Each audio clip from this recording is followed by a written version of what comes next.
ছিল শান্ত সুন্দর একটি গ্রাম। সেই গ্রামে থাকত এক অদ্ভুত বুদ্ধিমান মানুষ। তার নাম কৃষ্ণ।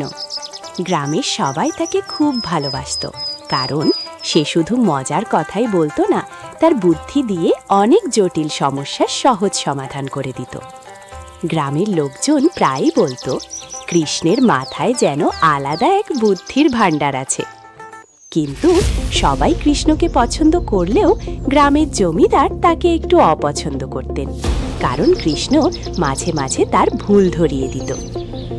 একদিন জমিদার খুব রেগে গেলেন। তিনি বললেন, এই কৃষ্ণকে একটু শিক্ষা দিতে হবে।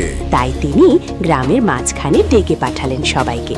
তিনি বললেন, শুনে রাখো, আজ আমি একটা প্রতিযোগিতা ঘোষণা করছি। যে আমাকে সবচেয়ে বড় মিথ্যে কথা বলতে পারবে তাকে আমি বড় পুরস্কার দেব। এই কথা শুনে সবাই অবাক হয়ে গেল। কেউ কেউ ফিসফিস করে বলল, মিথ্যে বলার জন্য আবার পুরস্কার।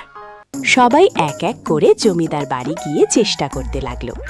একজন বলল, আমি একদিন আকাশে উড়েছি। থামো থামো। তিনি সেনাপতিকে বললেন, অপরজনকে ডাকো। আরেকজন এলো, বলল, আমি একাই একটা হাতিকে তুলেছি। জমিদার মাথা নেড়ে বললেন, না না, তুমিও থামো। এভাবে অনেকেই এলো, কিন্তু কেউ জমিদারকে সন্তুষ্ট করতে পারল না। জমিদার যখন হতাশ, তখন কৃষ্ণ ধীরে ধীরে সামনে এগিয়ে এলো। তার মুখে হালকা হাসি। সে বিনয়ের সাথে বলল, জমিদার মশাই, আমি একটা কথা বলতে চাই। হ্যাঁ কৃষ্ণ, দেখাই যাক তোমার বুদ্ধি কত বড়। আপনি আমাকে গতকাল 1000 স্বর্ণমুদ্রা দিয়েছেন। কি? আমি তোমাকে টাকা দিয়েছি? কবে দিলাম? ও মা, আপনি ভুলে গেলেন? আপনি তো নিজেই হাতে গুনে দিয়েছিলেন। বলেছিলেন, কৃষ্ণ, কাউকে বলো না। জমিদার রেগে বললেন, আমি তোমাকে 1 পয়সাও দিইনি। তাহলে আপনি নিজেই প্রমাণ করলেন আমার কথাটাই সবচেয়ে বড় মিথ্যে। এখন আমাকে আমার পুরস্কারটা দিন। জমিদার বুঝলেন তিনি কথার জালে এমনভাবে জড়িয়েছেন যে বেরোনোর উপায় নেই। জমিদার প্রথমে একটু অপ্রস্তুত হয়ে গেলেন, তারপর ধীরে ধীরে তার মুখে হাসি ফুটল।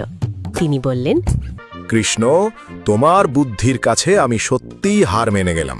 তুমি শুধু মিথ্যে বলনি, তুমি বুদ্ধির খেলা খেলেছ। তারপর তিনি নিজের কথা মতো কৃষ্ণকে পুরস্কার দিলেন। পরের দিন নতুন সূর্য উঠল। ভোরের কোমল আলোয় স্নান করল পুরো গ্রাম। জমিদার বারান্দায় দাঁড়িয়ে সেই আলোয় কৃষ্ণকে রাস্তা গিয়ে হেঁটে যেতে দেখলেন। গতকালের ঘটনার কথা মনে পড়তেই তার মুখে অজান্তেই এক মৃদু হাসি ফুটে উঠল। তিনি বুঝলেন, কৃষ্ণ শুধু কথার খেলায় পারদর্শী নয়, সে সত্যিকারের প্রজ্ঞাবান মানুষ। সেদিন থেকে জমিদার আর তাকে হালকাভাবে নিলেন না, বরং কোনো গুরুত্বপূর্ণ সিদ্ধান্ত নেওয়ার আগে কৃষ্ণের মতামত জানতে চাইতেন। নতুন সূর্যের আলো যেমন অন্ধকার সরিয়ে দেয়, তেমনি কৃষ্ণের বুদ্ধি জমিদারের মনে নতুন আলো জ্বালিয়ে দিল। আর কৃষ্ণ, সে আবার আগের মতোই সহজ সরল জীবনযাপন করতে লাগল, কিন্তু তার বুদ্ধির গল্প চারদিকে ছড়িয়ে পড়ল। ছোট্ট বন্ধুরা, গল্পটি ভালো লাগলে ভিডিওটি লাইক, শেয়ার ও চ্যানেলটি সাবস্ক্রাইব করুন।